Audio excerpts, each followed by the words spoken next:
Assalamualaikum warahmatullahi wabarakatuh. Saya Evi Nurhayati Kusumaningrum, CGP Angkatan 6. Kali ini saya akan memaparkan tentang aksi nyata modul 1.4 budaya positif. Budaya positif yang sering kita lakukan di sekolah kami adalah melakukan literasi Al-Quran bagi siswa yang beragama muslim sebelum memulai pembelajaran. Berikut gambaran literasi Al-Quran yang sering kami lakukan di sekolah kami. Setelah saya mempelajari budaya positif, saya mulai membuat keyakinan kelas yang akan kami gunakan untuk memulai pembelajaran agar berjalan dengan baik dan lancar serta tertib.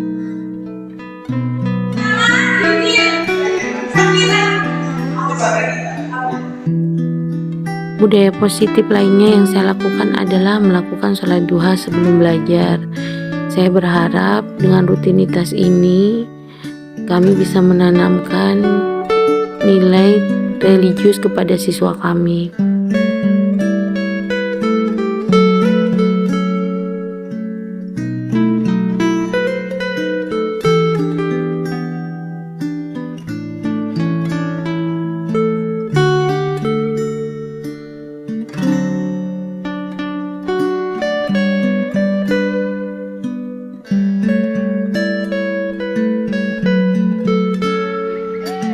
Budaya positif lainnya adalah di sekolah kami membiasakan menjaga kebersihan dengan memungut sampah sebelum mulai pembelajaran atau Jumat bersih.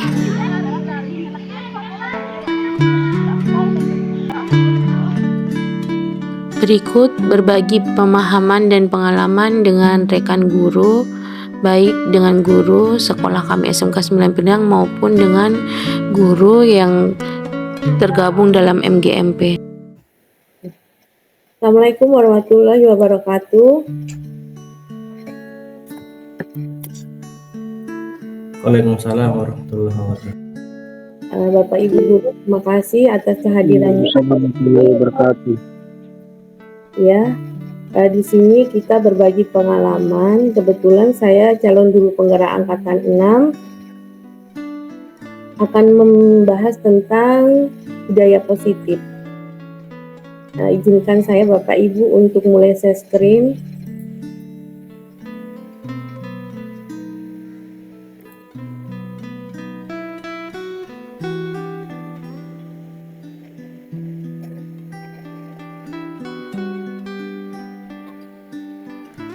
Apakah sudah terlihat Bapak Ibu Guru? Sudah, Bu. Ya, terima kasih Bapak Ibu Guru, Bapak Guru hebat, Ibu Guru hebat. Di sini saya akan membahas tentang pengimbasan modul 1.4 budaya positif. Sebelum saya memulai tentang pengimbasan saya di modul 1.4, kita buat kesepakatan belajar dulu ya Bapak Ibu Guru. Saya bacakan kesepakatan belajarnya. Yang pertama, keseluruhan peserta memiliki kesempatan berpendapat. Yang kedua, saling menghormati. Yang ketiga, berpendapat setelah dipersilahkan. Yang keempat, jika ada peserta berbicara, peserta lain mendengarkan dengan baik. Yang keempat, berpartisipasi penuh. Selanjutnya, penuh gembira dan semangat. Apakah Bapak Ibu Guru sepakat dengan pembelajaran yang saya buat ini? Sepakat. Sepakat. Ya. Baik, terima kasih. Perlu kita pahami Bapak Ibu Guru, budaya positif, kita itu sebagai guru diibaratkan sebagai seorang petani Bapak Ibu Guru. Untuk menghasilkan sebuah padi yang unggul, itu kita harus memperbaiki kondisi tanah, memelihara tanaman padi, memberikan pupuk dan air, membasmi ulat-ulat, agar tanaman padi itu bisa tumbuh menghasilkan padi yang unggul. Menurut Ki Hajar Dewantara, jadi kita harus mengajak siswa kita untuk tetap berbudaya positif agar siswa kita bisa tumbuh menjadi pribadi yang unggul. Sebelum saya masuk ke materi Bapak Ibu Guru, Ada pertanyaan pematik dari saya. Menurut Bapak Ibu setuju atau tidak setuju? Yang pertama, apakah hukuman dapat mendisiplinkan anak? Yang kedua, pemberian hukuman yang positif seperti menyapu halaman dapat mendisiplinkan anak. Yang ketiga, memberikan hadiah mampu memotivasi. Silakan jawab di kolom chat Bapak Ibu. Kalau Bapak Ibu setuju dan tidak setuju.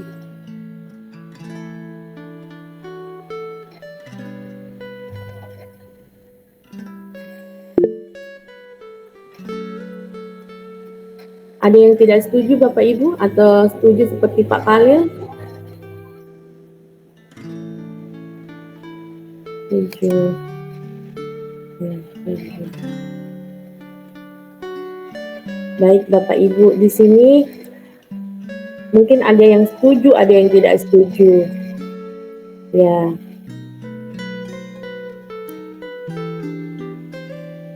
Ya, Ibu Fitri setuju. Nah, mungkin ada yang tidak setuju, ada?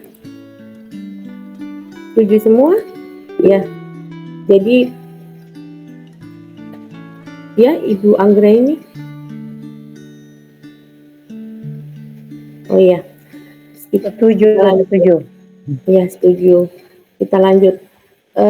Di sini kita akan belajar mengenai paradigma baru, ya, untuk mendisiplinkan anak. Nanti ke depannya apakah Bapak Ibu guru akan tetap memakai hukuman dalam pola mendisiplinkan siswa atau kedepannya Bapak Ibu akan melakukan perubahan yang lebih baik. Nah, di sini ada sebuah perumpamaan. Ada sebuah kertas, Bapak Ibu coba bayangkan ada sebuah kertas yang kertasnya itu berisi tentang hal yang sangat berharga di kehidupan Bapak Ibu. Kemudian Bapak Ibu kepal dengan sekuat tenaga.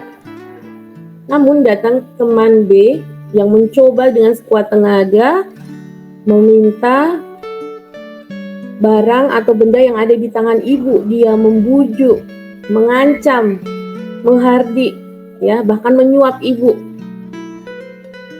Nah, apa ibu yang akan lakukan? Bapak Ibu guru, apa yang akan ibu lakukan? Apakah akan membuka kepalan tangan ibu atau tidak, Bapak Ibu guru? Mohon dijawab di kolom chat.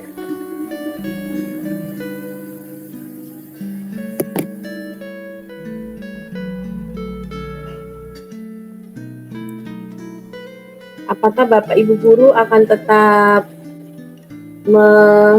mempertahankan kepalan tangan atau tidak? Jawab tetap atau tidak di kolom chat Bapak Ibu guru.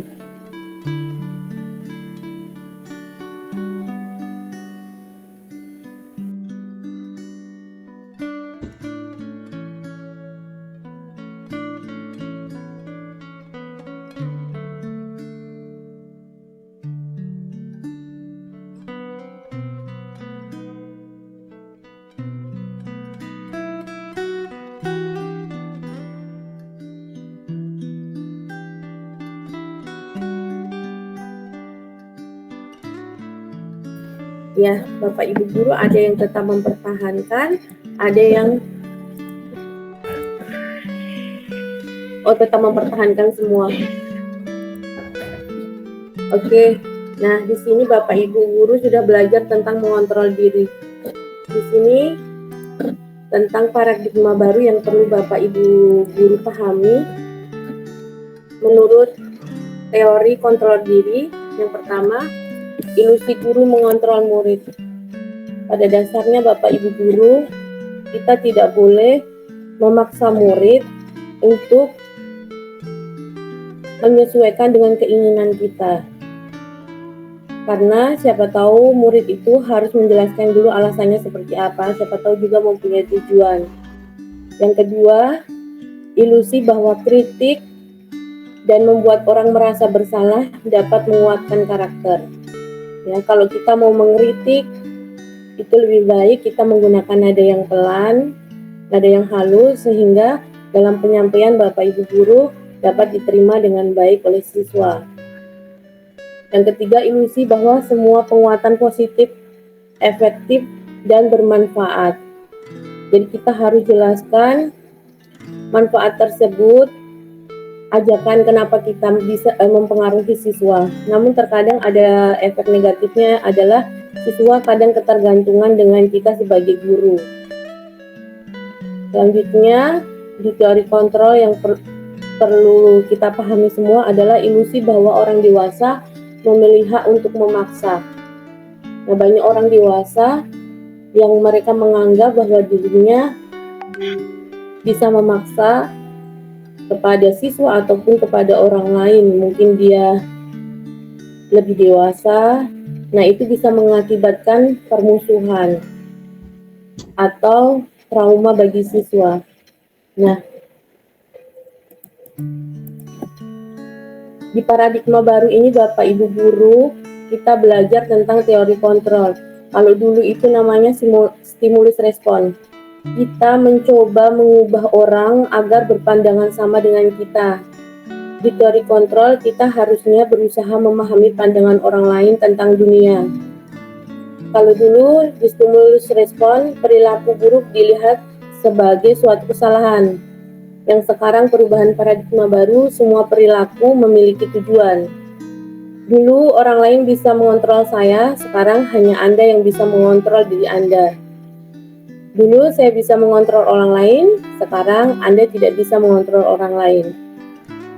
Selanjutnya, pemaksaan ada pada saat bujukan gagal. Sekarang kolaborasi dan konsensus menciptakan pilihan-pilihan baru. Model pikir juga zaman dulu itu hanya ada menang dan kalah. Sekarang model pemikiran hanya ada menang dan menang. Nah, sebetulnya tujuannya itu semua adalah untuk mendisiplinkan siswa Bapak Ibu guru.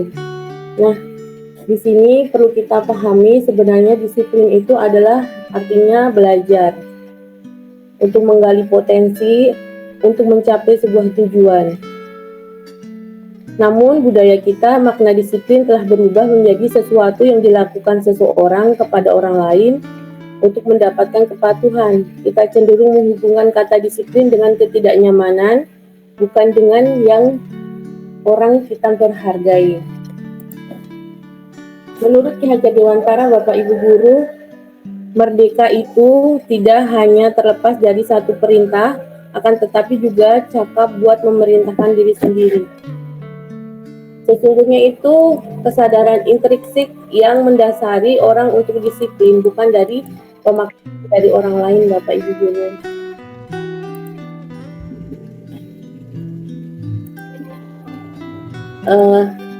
Ada teori motivasi yang perlu kita pahami, Bapak Ibu guru. Tujuan disiplin itu yang pertama untuk menghindari ketidaknyamanan atau menghindari hukuman. Yang kedua, kadang disiplin untuk mendapatkan penghargaan. Yang ketiga, untuk menjadi orang yang mereka inginkan. Nah, ini adalah teori Rama. Nah, untuk menciptakan disiplin itu yang pertama kita lakukan, Bapak Ibu, kita bisa melakukan keyakinan kelas. Nah, mengapa tidak peraturan kelas? Di sini kita berikan contoh, mengapa kita memiliki peraturan harus menggunakan helm. Yang kedua, mengapa tidak memiliki peraturan 3M seperti menggunakan masker, mencuci tangan, menjaga jarak.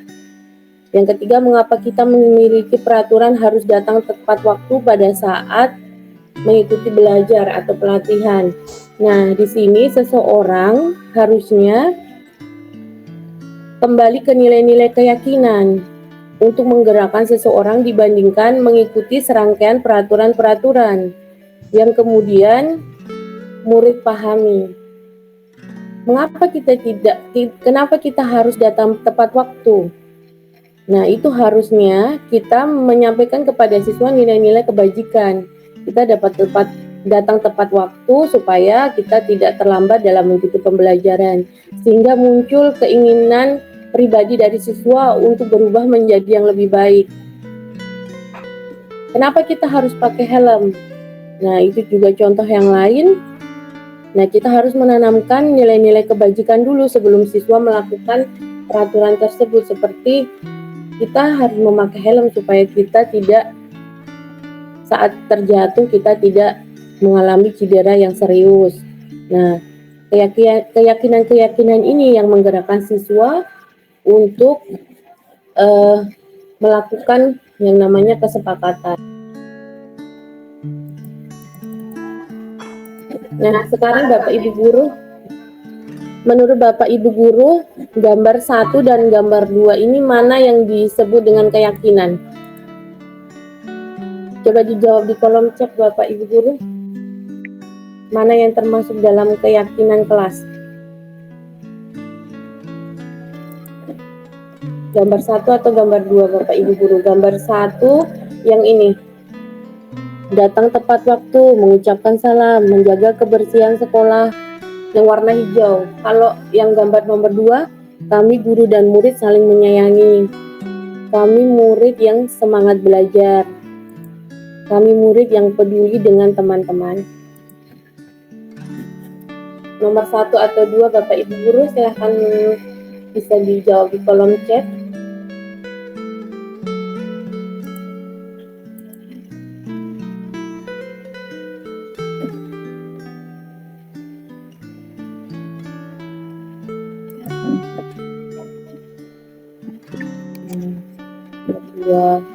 Ya, betul Bapak Khalil Gibran. Ya, nomor 2 betul ya. Ya, saya kira di sini Bapak Ibu Guru sudah memahami bahwa keyakinan kelas itu dibuat berdasarkan niat dari siswa dan memberikan nilai-nilai kebajikan di dalamnya. Selanjutnya, ada perbedaan peraturan dan keyakinan kelas. Contoh, selalu kembalikan buku ke tempatnya. Keyakinan kelasnya secara umum itu adalah tanggung jawab, belajar bertanggung jawab. Dilarang mengganggu orang lain. Keyakinan kelasnya secara umum menghormati orang lain. Hadir di sekolah 15 menit sebelum pembelajaran. Menghormati orang lain adalah sebuah komitmen. Dilarang melakukan kekerasan, keselamatan, menghormati orang lain. Dilarang menggunakan narkoba.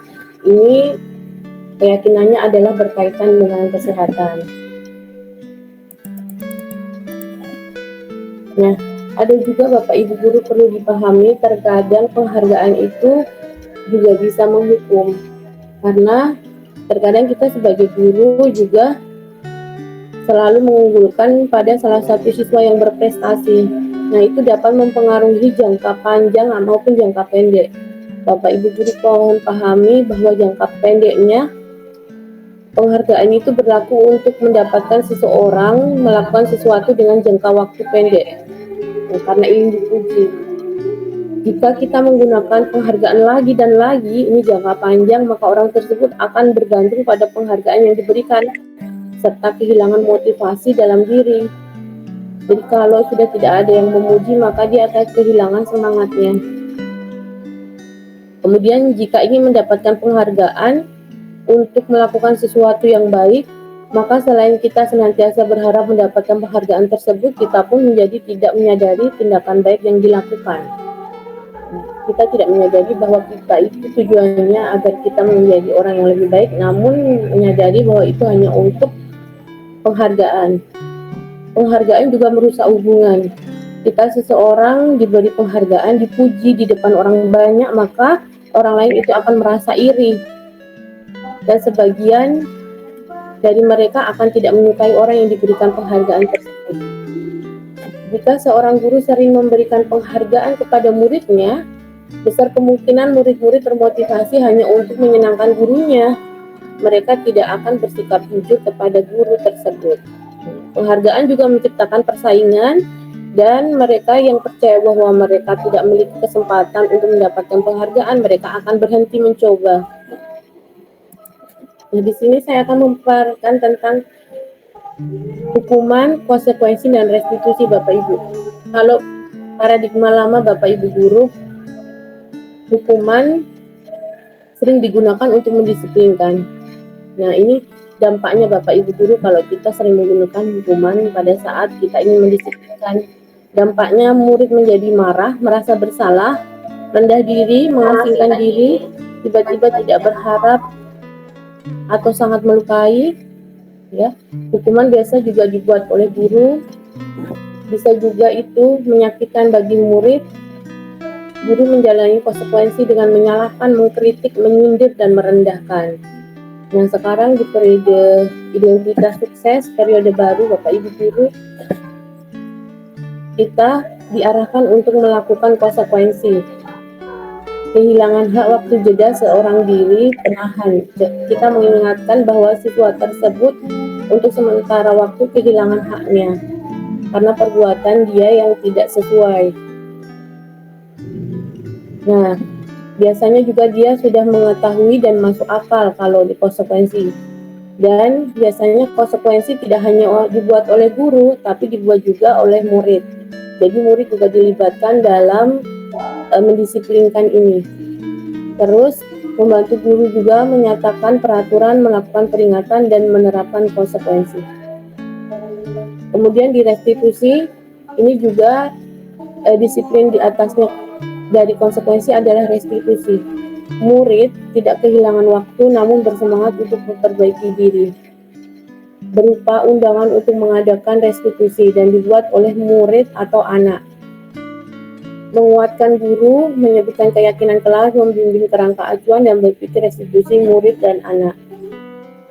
Untuk menjadi guru yang hebat Bapak Ibu Guru, mari kita belajar untuk menjadi mendisiplinkan murid lewat konsekuensi maupun restitusi. Nah, Bapak Ibu Guru, ini adalah contoh mencatat 100 kali di dalam buku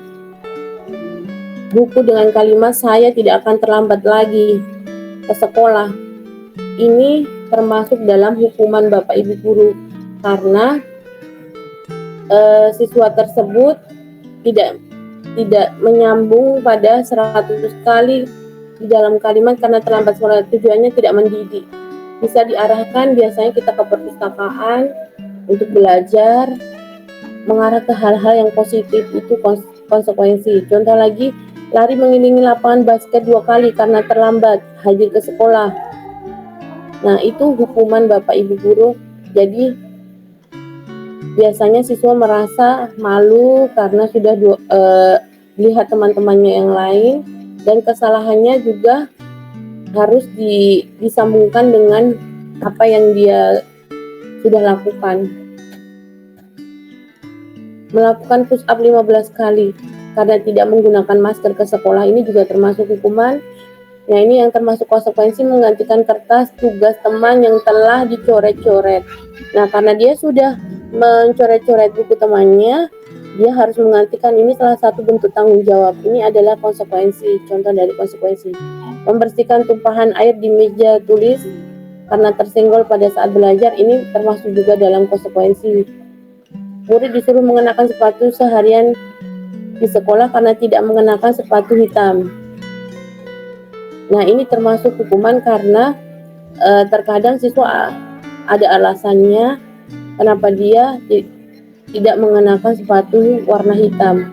Mungkin karena kehujanan atau mungkin seharusnya sebagai guru kita lihat berapa kali dia melakukan kesalahan baru kita memberikan konsekuensi. Lari mengelilingi lapangan basket 2 kali karena terlambat 10 menit untuk pelajaran PJOK. Jadi karena pelajarannya adalah olahraga, makanya dia dihukum lari di lapangan sebanyak 2 kali, maka termasuk dalam konsekuensi Bapak Ibu Guru. Nah, Bapak Ibu Guru mohon dipahami bahwa sebenarnya banyak siswa kita yang tidak melakukan disiplin itu karena kebutuhan dasarnya belum terpenuhi. Seperti kasus ini Ibu Ani di kelas 5 SD Pelita Hati, dia bingung menghadapi ulah Agus banyak beberapa anak yang telah datang dan mengeluh. Agus seringkali meminta bekal temannya. Ibu Ani, apa yang Ibu Ani lakukan? Menurut Anda kira-kira apa alasan Agus melakukan hal itu? Nah, di sini Bapak Ibu Guru, sebenarnya tindakan Agus itu karena ada beberapa kebutuhannya yang belum terpenuhi. Yang pertama, apabila Agus itu ada beberapa alasan mengambil makanan bekalnya, bisa juga karena dia lapar. Orang tuanya tidak membawakan bekal. Nah, ini termasuk dalam kebutuhan bertahan hidup. Yang kedua, bisa jadi Agus karena ia senang temannya, jadi memperhatikan dia. Jadi dia suka mengganggu temannya agar dapat perhatian. Ini termasuk dalam cinta dan kasih sayang. Jadi kebutuhan untuk diterimanya belum dipenuhi, belum penuh pada Agus. Terus yang ketiga adalah bisa jadi Agus mengambil makanan temannya karena dia merasa hebat, karena temannya jadi takut dan menuruti keinginannya. Nah, kebutuhan ini adalah kebutuhan pengakuan atau penguasaan. Bisa jadi juga Agus merasa bosan bahwa bekal yang dibawa ibunya itu saja. Nah, kebutuhan ini yang belum terpenuhi adalah kebutuhan kebebasan atau kebutuhan akan pilihan. Bisa jadi juga Agus iseng saja dan dia menikmati ekspresi wajah temannya yang kesal. Nah, dia lebih suka iseng. Nah, ini termasuk dalam kebutuhan kesenangan. Bapak Ibu guru hebat, di sini sebagai guru saya juga masih belajar. Di sini saya akan menjelaskan 5 posisi kontrol guru. Selama ini kita sebagai guru, Bapak Ibu guru sudah di posisi mana? Nah, ada 5 posisi kontrol Bapak Ibu guru. Ada penghukum, pembuat rasa bersalah, ada juga teman dan pemantau serta manajer. Nah, identitas gagal Bapak Ibu guru, di sini saya hanya menyampaikan bahwa adalah sebagai penghukum dan pembuat rasa bersalah. Seperti kalau penghukum menunjuk-nunjuk siswa, kalau kamu tidak melakukan, awas ya. Terus memberontak, menyalahkan orang lain dan berbohong. Biasanya hasilnya adalah karena kita sudah mengancam, maka siswa pasti memberontak dan menyalahkan dan berbohong. Kaitannya dengan kualitas, murid bisa menjadi siswa yang kurang berkualitas. Nah, murid biasa juga mengacuhkan dengan berkata, biarkan saja, nanti juga marah-marah lagi, kadang begitu. Dampak pada murid adalah mengulangi kesalahannya. Nah, ada juga Bapak Ibu guru di posisi kontrol pembuat rasa bersalah. Nah, biasanya pembuat rasa bersalah itu dia mengatakan, seharusnya kamu nggak begitu. Nah, biasa juga ibu guru biasa mengatakan, ibu kecewa sama kamu kenapa mengulanginya lagi. Nah, seperti itu. Nah, biasanya kamu seharusnya sudah tahu kenapa kamu mengulanginya lagi. Nah, biasanya siswa menyembunyikan, menyangkal dan berbohong. Kaitannya dengan dunia berkualitas adalah murid meletakkan guru di dalam dunia berkualitas. Lalu murid berkata, maafkan saya. Murid menjadi merasa rendah diri. Nah, sekarang masuk ke identitas berhasil atau sukses. Identitas untuk berhasil atau sukses ini mengharapkan guru menjadi di dalam kontrol dari luar, bisa menjadi teman atau pemantau. Teman atau pemantau ini Bapak Ibu guru, biasanya kalau menjadi teman itu terkadang ada negatifnya, yaitu siswa bisa membuat alasan-alasan karena terlalu dekat dengan guru. Ayolah, lakukan demi ibu. Masa kamu tidak mau? Ingat ibu,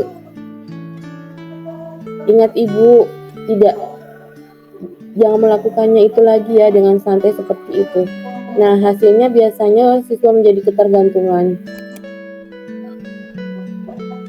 Nah, biasanya siswa sering berkata juga, saya pikir Bapak Ibu adalah teman saya. Ternyata begitu. Nah, dampaknya untuk murid adalah murid menjadi lemah, tidak mandiri, dan bergantung. Kalau sebagai pemantau, guru posisi sebagai pemantau adalah menghitung dan mengukur. Nah, biasanya kamu ingat peraturannya seperti apa? Nah, biasanya ini menitik beratkan pada sanksi dan hadiah untuk dirinya. Dan posisi tertinggi adalah guru sebagai manajer, Bapak Ibu guru, seperti mengajukan pertanyaan-pertanyaan sehingga siswa menyadari kesalahannya. Contoh, apa yang kamu yakinin, apa yang bisa kau kerjakan untuk memperbaiki masalah ini, dari pertanyaan-pertanyaan yang membangun sehingga menguatkan pribadi siswa, dan siswa mampu mengevaluasi diri dan bagaimana cara memperbaiki diri. Posisi manajer ini, Bapak Ibu guru, diharapkan ada pada diri kita dan tidak mudah untuk berada di posisi manajer. Nah, sekarang masuk ke materi restitusi, Bapak Ibu guru. Restitusi ini proses menciptakan kondisi bagi murid untuk memperbaiki kesalahan mereka, sehingga mereka bisa kembali pada kelompok mereka dengan karakter yang lebih kuat. Ciri-ciri restitusi, Bapak Ibu guru, bukan untuk menebus kesalahan, namun untuk belajar dari kesalahan, memperbaiki hubungan dan tawaran, bukan paksaan. Restitusi juga menuntun untuk melihat ke dalam diri. Restitusi juga mencari kebutuhan dasar yang mendasari tindakan. Cara yang paling baik menyelesaikan masalah adalah restitusi, Bapak Ibu guru, dimulai dari yang pertama menanyakan tentang keyakinan, menstabilkan identitas, dan memvalidasi tindakan yang salah. Di menanyakan keyakinan biasanya kita bisa mengajukan pertanyaan, nilai-nilai apa yang telah kita sepakati? Kamu ingin menjadi orang yang seperti apa? Itu biasanya proses pertama pada restitusi. Yang kedua, menstabilkan identitas. Kita bisa mengajak siswa untuk menstabilkan dulu emosinya. Setiap orang pasti pernah melakukan kesalahan. Kamu bukan satu-satunya yang pernah melakukan kesalahan itu. Baru kita memvalidasi yang ketiga, tindakan yang salah. Kamu tentu punya alasan mengapa kamu melakukan itu. Adakah cara yang lebih efektif untuk mendapatkan apa yang kamu butuhkan? Oke, Bapak Ibu guru, bagaimana? Apakah jelas? Ada pertanyaan, Bapak Ibu guru? Kalau ada, bisa di kolom chat atau bisa dinyalakan audionya. Atau selama ini kita menggunakan hukuman, siswa kita masih banyak yang belum jera, atau seperti apa di pengalaman pribadi Bapak Ibu guru?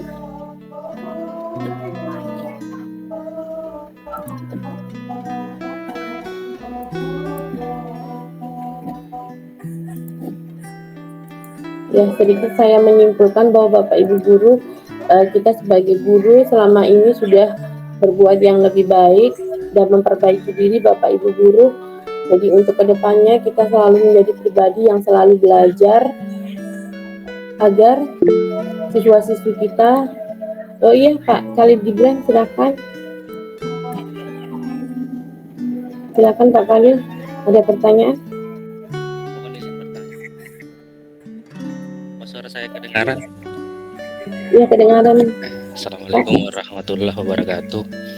Jadi pertama terima kasih karena telah diundang di webinarnya Ibu Epi. Di webinar ini saya mendapat pelajaran yang baru yang saya perhatikan tadi. Ternyata ada hal yang lebih positif daripada memberikan hukuman ke anak-anak, yaitu memberi konsekuensi. Pertanyaannya, tapi selama ini kita memberi hukuman kepada anak-anak untuk memberi efek jerah. Apakah dengan memberikan konsekuensi juga dapat memberi efek jerah ke siswa-siswi, atau bisa malah sebaliknya menjadi hal sepele bagi anak-anak atau peserta didik. Terima kasih. Oh iya ya. Terima kasih Pak Kalin. Ada lagi? Baik, bisa saya menjawabnya dulu pertanyaan dari Pak Kalin ya. Di sini Bapak Ibu guru saya juga masih belajar. Kita sama-sama di sini sharing ceritanya. Nah, mungkin bingung ya Bapak Ibu guru kalau saya berikan contoh saja di contoh di pelajaran saya. Itu biasanya di awal pembelajaran itu kita harus membuat dulu keyakinan kelas. Jadi jangan kalau ada masalah baru kita hukum siswa tersebut, baru menyadarkan siswa tersebut. Harusnya di awal pembelajaran itu kita bikin, kalau dulu itu kan peraturan kelas, peraturan yang bikin adalah guru. Kalau sekarang paradigma baru Bapak Ibu guru, kita harus melibatkan siswa dan murid pada saat membuat keyakinan kelas. Jadi bukan dari guru saja, contoh seperti ini. Kalau dulu membawa kamus pada saat pembelajaran. Nah, padahal banyak siswa kita mungkin dari ekonomi yang lemah, dia tidak punya kamus. Nah, di situ kita harus memberikan bagaimana bagusnya. Oh, mungkin begini, membawa kamus pada saat pembelajaran minimal 2 orang, satu kamus 2 orang, seperti itu. Atau bisa juga kita bikin keyakinan kelas, contoh, jangan ribut. Nah, bisa kita ganti dengan biasakan menghargai orang lain atau tidak mengganggu orang lain. Jadi siswa itu memahami bahwa yang dilakukannya itu bukan untuk dirinya sendiri saja, tapi kalau dia melakukan itu juga berdampak untuk orang lain. Nilai-nilai yang intrinsik dulu yang kita bangun, dan melibatkan murid pada saat kita melakukan keyakinan kelas. Itu paradigma baru Bapak Ibu guru. Terus mengenai konsekuensi dari keyakinan kelas yang sudah dibuat, mereka sudah mengetahui, oh kalau saya nggak membawa kamu berarti saya salah. Nah, kita bisa konsekuensi ini kan bukan semacam hukuman tapi kayak pelajaran, karena kamu tidak membawa kamus sehingga kamu harus di perpustakaan mencari referensi tentang, Ibu kasih tugas yang mungkin lebih mengarah ke pelajaran hari ini agar siswa itu tidak terlambat untuk mendapatkan materi. Seperti itu Bapak Ibu guru. Mungkin ada yang mau bertanya lagi Bapak Ibu guru? Oke. Ya, mungkin cukup sekian webinar dari saya. Terima kasih atas partisipasinya Bapak Ibu guru.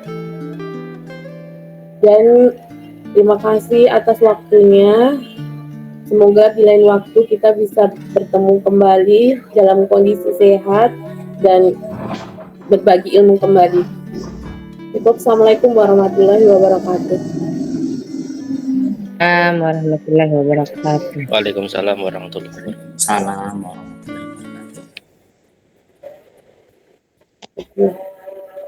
Terima kasih Bapak Ibu guru.